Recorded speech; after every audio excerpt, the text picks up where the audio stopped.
I'd just like to actually bring in the audience actually for a moment, if we can. I'm particularly interested in the men who Sue invited to stand up. If any of you wanted to talk about how you felt about that. You put your hand up first and then I'll go to you, sir. Go on. I found it actually quite unsettling in the fact that it just said all men are equal. I'm an African. I grew up in Africa. I could even be classed as a refugee because I was chucked out of the country. So classing us is the same. And I also feel that people quoting research are not looking as wide as possible.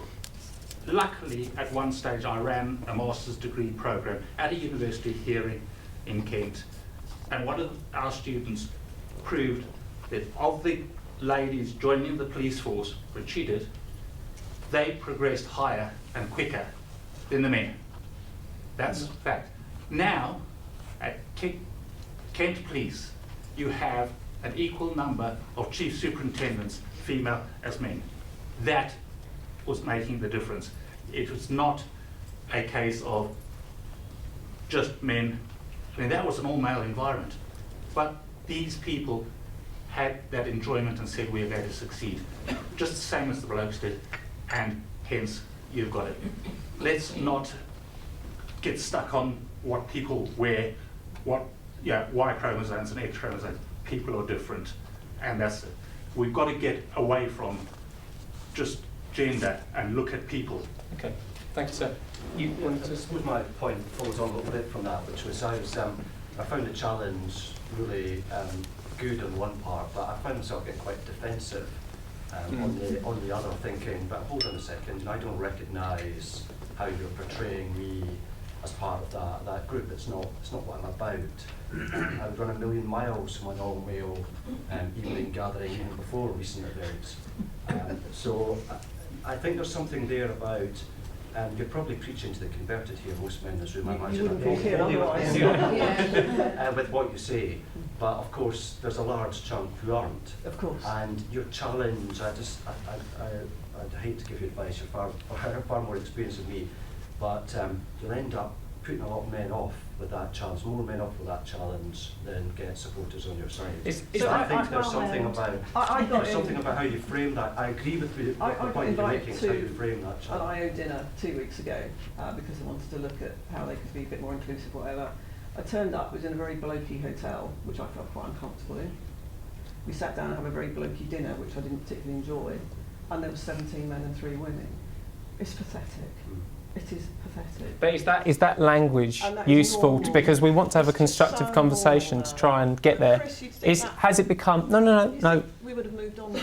So has it become an adversarial issue? I mean, I'm interested in men and women to talk about that. As this, this topic of equality and leadership, of getting more women into right, okay. I'd be interested to hear some... Sorry, sir, go on then at the back. I think the right word is adversarial. And, as human beings, we all divide ourselves into tribes, as you said, in many ways. It's not just gender. But I think if you're trying to influence the two tribes that you distinguish, then the approach has to be non-adversarial. When I'm doing some research at the moment into what are the common jibes, which is pale, male and stale, because I'm just seeing how that plays. Can you add grey to that?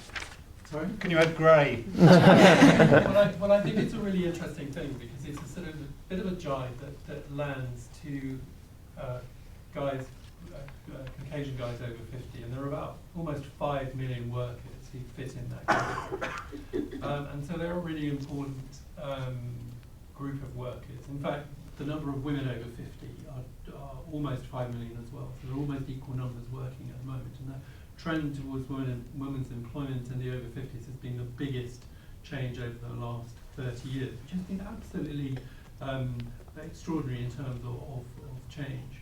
So I think we just have to be very careful not to create those adversarial positions.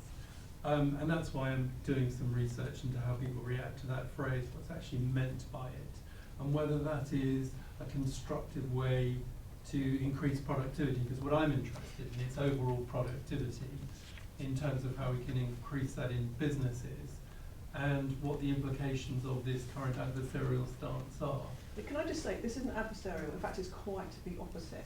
What I'm saying is, we will get further if the guys who do act like that, and I accept the guys in the room don't because they wouldn't be here, but if the guys who do act like that, and I get treated like that every day still, pathetically, if we don't get those guys to understand the impact of their behaviour, that isn't adversarial, it's I'm trying to look at a positive approach, and they don't understand how it feels to be on the end of that behaviour, that they're never going to change. And maybe we just wait for them to die, we'll wait for those older people just to keep going up.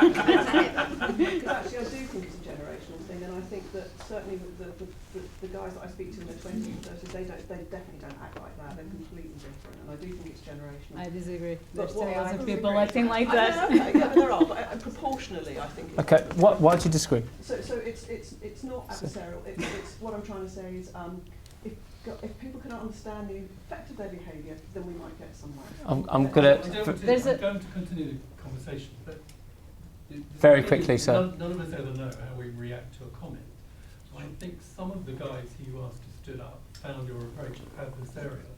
So just to give you some feedback. Thank you. Okay. Guy telling me not to be aggressive. That's No, no, no. Whoa. This is well. Listen, we want to have a constructive debate, so we're gonna keep it constructive. Anna, very quickly if you can. So I agree with you. That's a generational issue. I totally agree that things are getting better, but I still, on a daily basis, not every day, but every now and then, actually, I hear comments like when I try to stand up for myself or try to push back on some ideas. I hear comments like, "Oh, you're too moody. I'll come back later when you're less moody," or "You're sensitive. I have to be careful how I talk to you about that." And I don't think people who say these sort of comments are coming from a bad place. But so there, I agree with you that we have to engage in a conversation about how we try to explain how we feel and how the sort of comments make us feel. I've tried that. Sometimes it doesn't work, but anyway. And something that I wanted to discuss generation in terms of generation, there's a distinction between hostile sexism and benevolent sexism. So it used to be the case that sexism was accepted in society, and now it's not accepted. So you'll see these subtle demonstrations of sexism. And I think to get to your point, I agree that we tend as human beings categorize ourselves in different social groups, and it's not all about gender. We also categorize in different groups based on the sort of food that we eat. That I'm vegan, that's why I'm touching on food. The sort of football club that we like.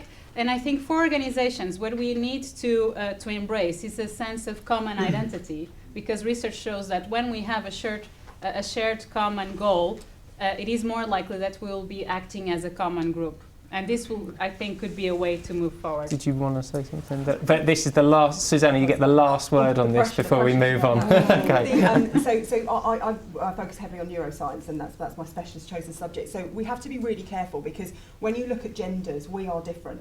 Now, we start talking about, not being gender specific, but actually, if you wire up people's brains, women respond to different things and different emotions differently than men do.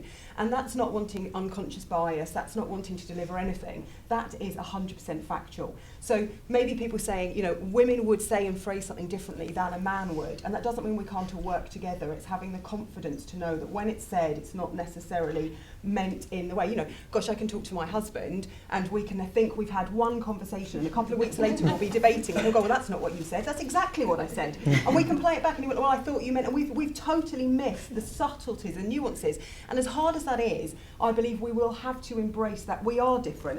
And it's great, they're going to put clothes together now, there won't be male clothes and female clothes. They'll just say, that just makes my life really difficult. I'm a busy mum, I want to walk in, pick up a pink top for my daughter. My other daughter's a football player, total tomboy, doesn't care what she wears as long as it's comfortable. So, but I know that from my girls, and I can treat them differently accordingly, but I both know they're also women, and I think we have to be very careful that we don't start to move into a marketing world where we can't show female legs for shaving because it's exploiting. Actually, if I'm seeing, I don't want to see a man shaving his own.